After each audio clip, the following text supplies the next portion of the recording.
Assalamualaikum warahmatullahi wabarakatuh. Balik lagi teman-teman di channel kajian online. Barreskrim Polri resmi menetapkan Roy Suryo sebagai tersangka.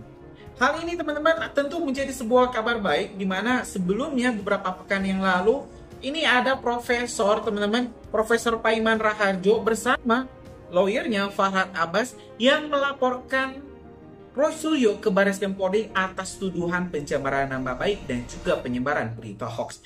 Ini tentu menjadi sebuah pukulan telak bagi para kelompok pembenci, para gerombolan-gerombolan pembuat rusuh yang selalu saja membuat gaduh di NKRI. Bagaimana tidak teman-teman, saat kita ingin fokus memberantas korupsi, saat kita ingin fokus untuk melakukan pembangunan, saat kita ingin fokus mensejahterakan rakyat, muncul sebuah kelompok-kelompok pembenci, kelompok-kelompok Roy Panji yang malah mempermasalahkan soal ijazah Presiden Joko Widodo dan juga Wakil Presiden Mas Gibran Rakabuming Raka.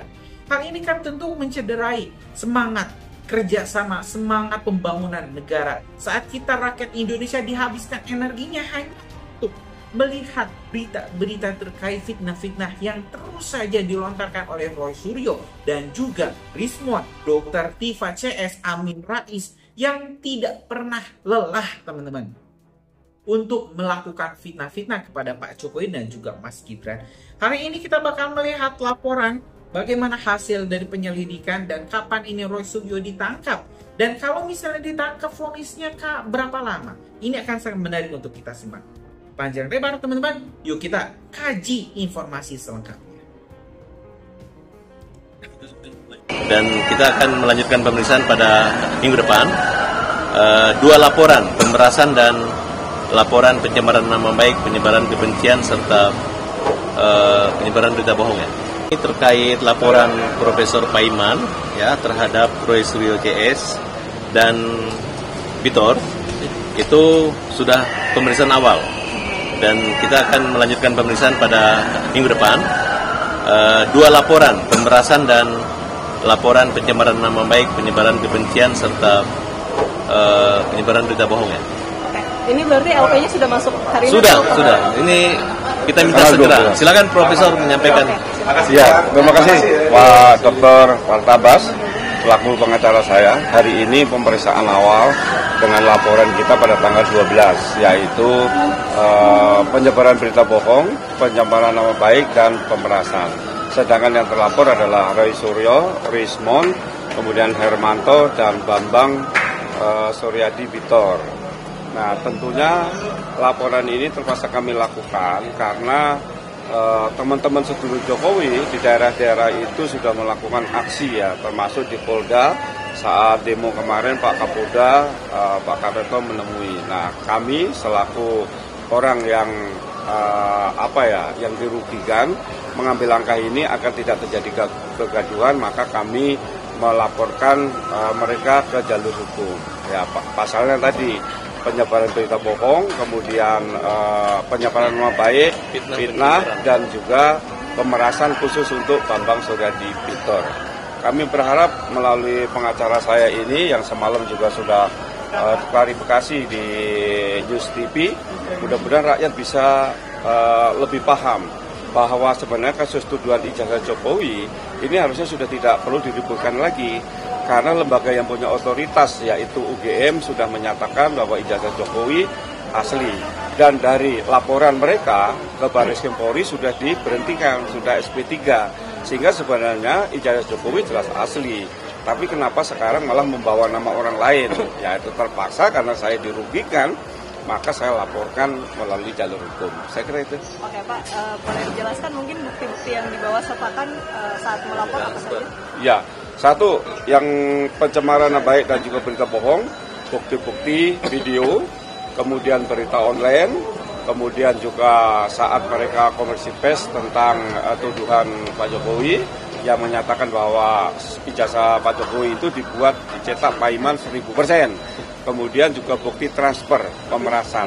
Ya, jadi si Bambang Bitor ini, khusus Bambang Bitor, minta 20 juta, kemudian hanya saya transfer 15 juta, kemudian kurang puas dan besoknya membuat berita yang sangat mencengangkan, bukan menuduh saya lagi hanya menuduh mencetak ijazah Jokowi, tapi menuduh ijazah saya palsu dan juga profesor saya palsu. Nah ini sesuatu yang semakin banyak pasar berlapis yang nanti dikenakan oleh mereka. Oke, Prof, tadi kan sudah pemeriksaan awal, apa aja sih yang digali?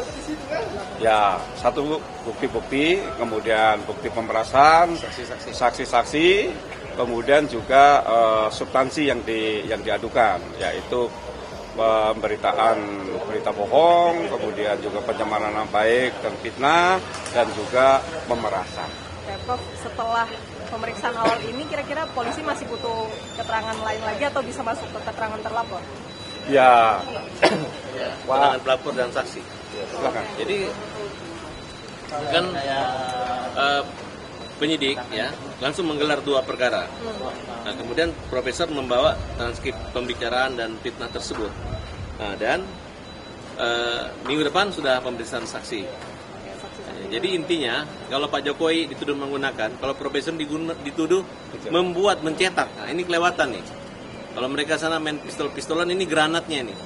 Nah, beliau marah. Kenapa? Dasarnya karena ada laporan yang dihentikan di Baris Krim. Ya, SP3. Nah, 2 SP3 masih saja. Jadi Roy Suryo CS Vitor ini sengaja membuat seolah-olah Pak Jokowi menggunakan ijazah palsu. Mereka tidak memiliki bukti dan meminta Pak Jokowi yang membuktikannya. Nah, akhirnya dengan pemeriksaan 50 saksi dan berbagai macam saksi ahli, akhirnya kasus mereka dinaikkan dari penyelidikan menjadi penyidikan. Ya mungkin dalam waktu dekat mereka akan tersangka dan akan memenuhi proses. Dalam kajian status hukum presiden sebagai pelapor, harusnya kita harus menghargai lembaga penegak hukum. Namanya presiden itu punya imunitas, apalagi Pak Jokowi bukan hanya sebagai mantan presiden, tapi ayah dari wakil presiden. Nah, tidak ada kaitannya dengan Profesor Paiman yang dituduh mencetak dan membuat itu. Ya, makanya seluruh orang yang terlibat di sini, termasuk rektor yang UGM yang lama yang asal mengikuti mau mereka, kalau bisa dilaporin juga dijadiin tersangka. Ya, Profesor Sopian jadi tersangka juga. Prof, boleh? Pakar telematika Roy Suryo merespons santai terkait gugatan terhadap dirinya yang dilayangkan oleh mantan Wakil Menteri Desa Pembangunan Daerah Tertinggal dan Transmigrasi Paiman. Roy Suryo mengaku dirinya pernah dihubungi Paiman seusai menyuarakan isu ijazah palsu Presiden ke-7 Republik Indonesia Joko Widodo.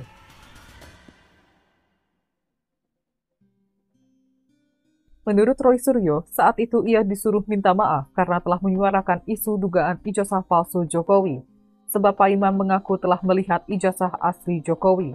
Namun saat itu Roy Suryo tidak melakukan apa yang diminta oleh Paiman. Oleh karena itu, Roy Suryo tidak heran jika sekarang Paiman menggugatnya. Meski begitu, Roy Suryo mengaku baru mengetahui jika dirinya digugat Paiman melalui berita. Ia mengaku tidak menerima surat untuk menghadiri sidang terkait gugatan Paiman. Roy Suryo mengaku bakal menyampaikan sikap dan tanggapan jika pihaknya telah menerima surat tersebut.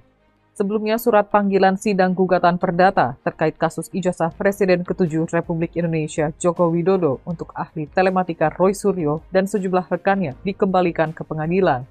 Informasi ini disampaikan Ketua Majelis Hakim Pengadilan Negeri Jakarta Pusat Sunoto saat memimpin sidang gugatan perdata ex-Wakil Menteri Desa Pembangunan Daerah Tertinggal dan Transmigrasi Paiman Raharjo melawan Roy Suryo dan kawan-kawan. Pada persidangan itu, Majelis Hakim menyebut bahwa persidangan hanya dihadiri Paiman selaku penggugat, tergugat 7 Hermanto, serta turut tergugat 3 kuasa dari Rektor Universitas Gadjah Mada. Majelis Hakim menjelaskan dalam permohonannya, Paiman mencantumkan para tergugat itu tinggal di kantor Tim Pembela Ulama dan Aktivis TPUA Gambir, Jakarta Pusat. Padahal para tergugat merupakan perorangan. Bisanya merampas tuh, itu kata-kata kayak gitu kan ngawur. Upaya Roy Suryo mengungkap ijazah Jokowi palsu terus dilakukannya. Salah satu cara yang dilakukan ialah menerbitkan buku putih yang diberi judul Jokowi White Paper. Sontak saja buku putih tersebut dengan cepat tersebar luas dan menjadi perbincangan banyak kalangan.